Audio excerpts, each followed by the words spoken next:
William Hill, the home of betting. Few trainers have made such a bright start to their career as David O'Mara. The former jump jockey is now firmly established among the top flat trainers in the north, just 5 years since taking charge of Arthington Barn Stables in Norton, Yorkshire. I'd retired from riding in 2008, and I was doing some other things when a builder called Dave Lumley, who owns some horses up here, asked me if I'd go up and see Roger, that he'd started this yard and that they could do with somebody to help run it. I wasn't worried at all because I had no great expectations in the early days, so it wasn't a case of that. There was a huge drive to get 40 or 50 horses straight away. It was just a case of starting off with what horses were here and just trying to get them to win.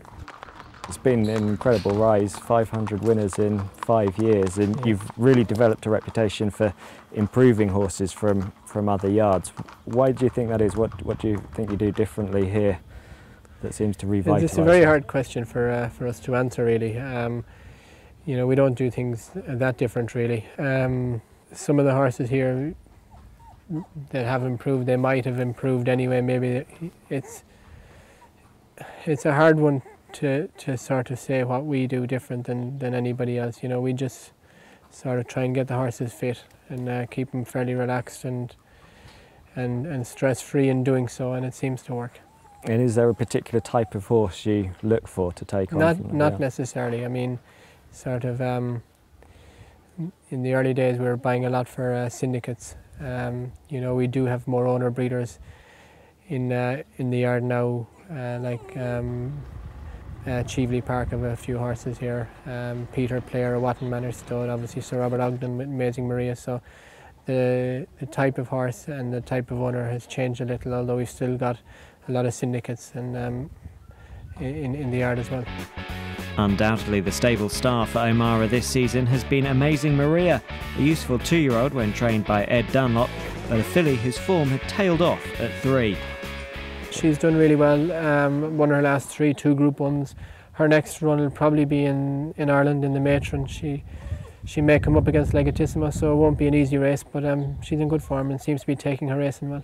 And have you been surprised by how much she has progressed this year? I have been a little surprised. I was told she was a good filly, but I never expected her to be a dual Group 1 winner at the end of the season. What's the long-term plan? Is she off to the paddocks after this season? I'll have to discuss it with Sir Robert, but he did mention that he might like to keep her in training next year. The Breeders' Cup, would that come into? It is on the agenda, depending on how she is come the end of the season. And another improver for the yard this season has been Watchable, who finished a close-up 4th in a Group 1 at Deauville last time. Yeah, Watchable will go to Haydock next. He'll run in the Haydock Sprint Cup. He ran a really, really good race in France last Sunday.